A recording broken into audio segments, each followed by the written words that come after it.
8, Truck 6, Truck 3, Battalion 3, and the on-call inspector. 2303 West 46th Street, number 208.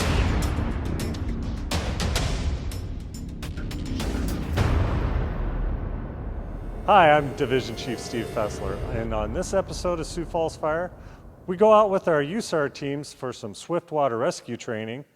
We work with our partners at Game Fish and Park on some educational prescribed burns, and we take a look at our cadet graduation, all on this episode of Sioux Falls Fire. Yeah, so we're working with the Sioux Falls Fire Department to do a prescribed burn here at the outdoor campus to be able to hopefully encourage some new growth of our prairie field. So we're hoping to do this to be able to burn the field, to be able to get some of the non-native species and remove those, and then encourage some new growth of the native species that we're wanting to see out here. So South Dakota Game Fish and Parks does do prescribed burns when weather allows, and obviously we know that over the last couple years the weather's been iffy at best, but this is the first time that I know of that Sertoma Park, specifically the field here, has ever been burned, and we're excited because it's we've used different ways to help mitigate it through mowing and grazing as well, but prescribed burns seem to do a better job of removing those non-native species and bringing in those new ones. So one of the ones we're hoping to get rid of is Kentucky bluegrass. That one's been in there, as well as some smooth brome. And I think we're just going to watch and wait and see if we can get it to come back naturally. Otherwise, we may come back out and reseed. But the goal is that it'll come back on its own naturally.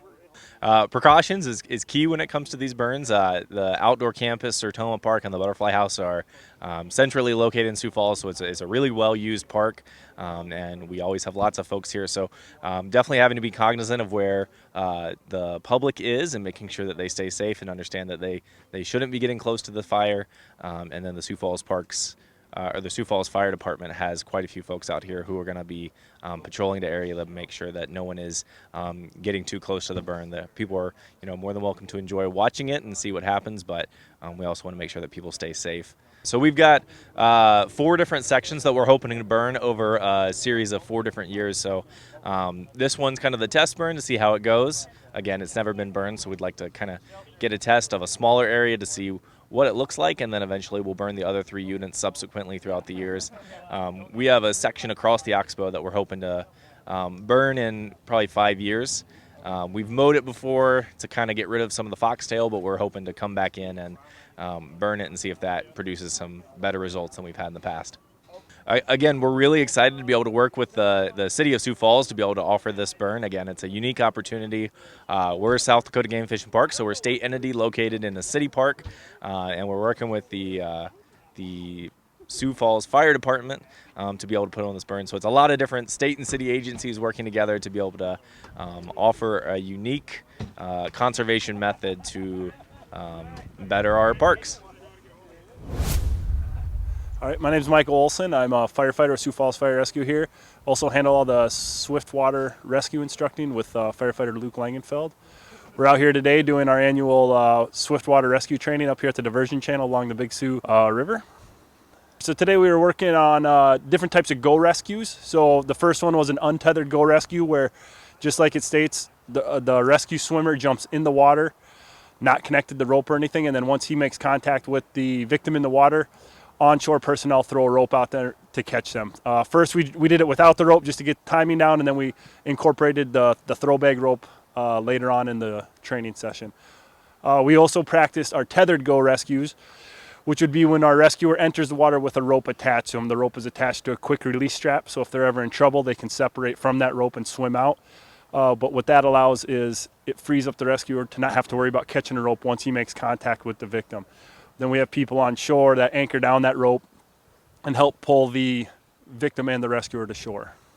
And then we're also working on throw bag rescues, which is totally shore-based.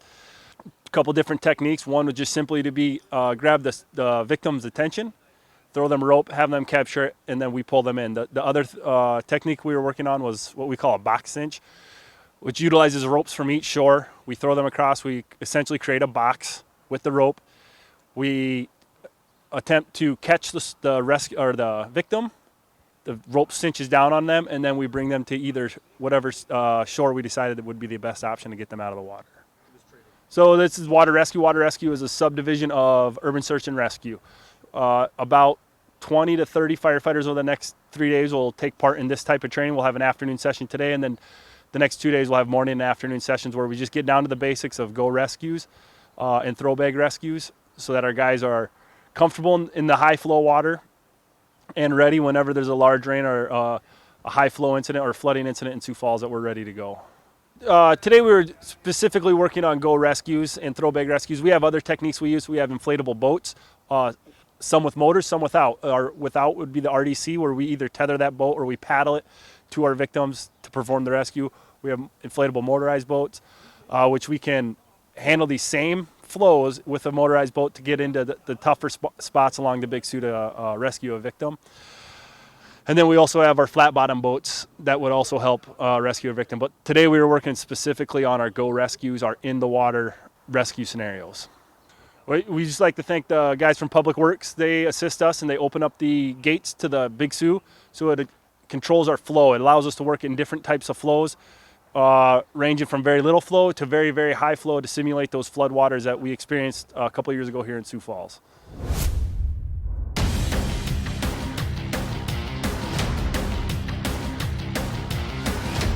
Captain Brad Peterson, Engine 1, Central Fire Station. Responded today to a structure fire on a detached garage. First to arrive on scene. When we arrived on scene, we observed pressurized heavy smoke coming from the upper door panels of the overhead doors. Pulled in a line in to start the fire attack to get her knocked down. Quite a bit of fuel within the garage itself. When we first got in and got the doors opened up, what it was is just a lot of dark, heavy smoke, so we knew that we had a pretty either fuel-loaded environment or the fire was well progressed, which it could have been contained within the garage with limited oxygen coming into it, and that really could have let it just kind of smolder and build on its own. And when we opened the door, it just gave it that breath of air that it needed to help progress it even further. And that was a lot of the visibility issues. Within a foot of our mass, we couldn't, it was all darked out. So then we just opened up the lines and just kind of started to do an overall A side, C side, B side to D side attack on this thing for coverage. A lot of times what ended up happening is where you're going to store gasolines for your mower, oils, those types of chemicals, all depends on how much you store. Will certainly be a more hazardous area than you're not going to bring a gasoline can, or you shouldn't bring a gasoline can into your home.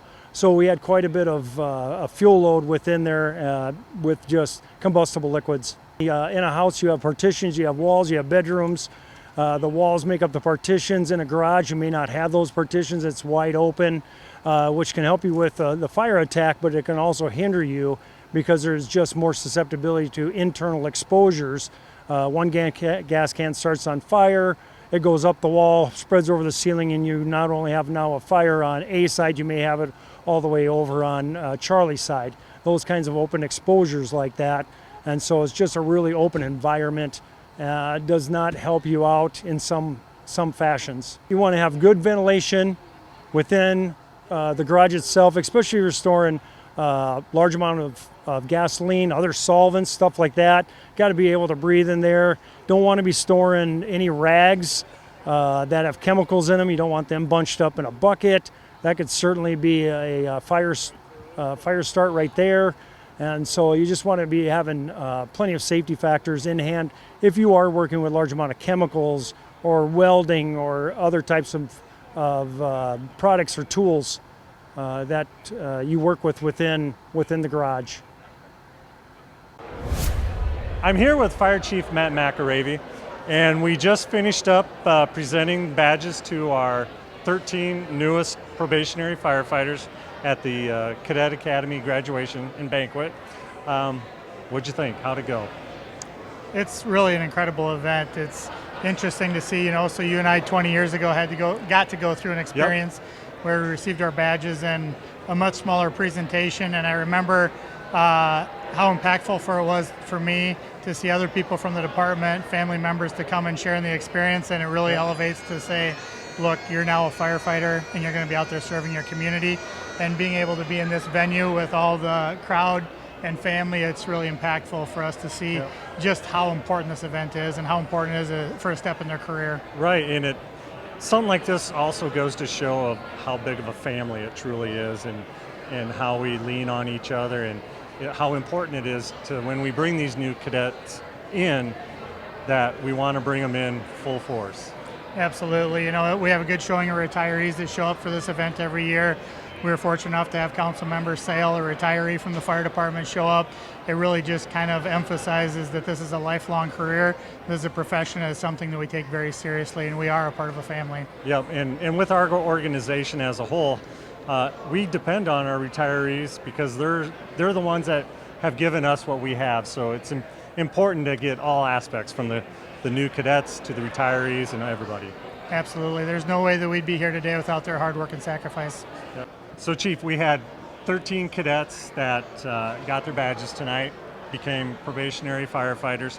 What's some of the next steps that they'll get to see from this point on? So yeah, for now that their training and their cadet academy portion is completed as probationary, they're going to spend the next 12 months in operations. They're actually going to get to put to work some of the skills that they've learned. They're going to get to go to the fire station, start to respond to calls, and during that period as a probationary firefighter, they work closely with the crew that they're assigned off. It's kind of a handoff from training officers to that operations division, where now they get to put those skills to work, but we're still constantly working, training with them, evaluating them, make sure that their skills are there so that they can go out and be a full-time career firefighter for years to come. This isn't the finish, this is just the beginning, correct? Yeah, there is no finish. It's a long career, it's more of a marathon. Yep. It might seem like a sprint at this point, but it's definitely a marathon. All right, thank you, Chief. Thank you. Thank you for watching this episode of Sioux Falls Fire.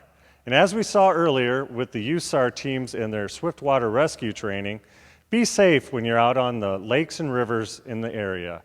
Wear a life jacket and take care. If you'd like more information about Sioux Falls Fire Rescue, go to siouxfalls.org/fire. Thank you very much.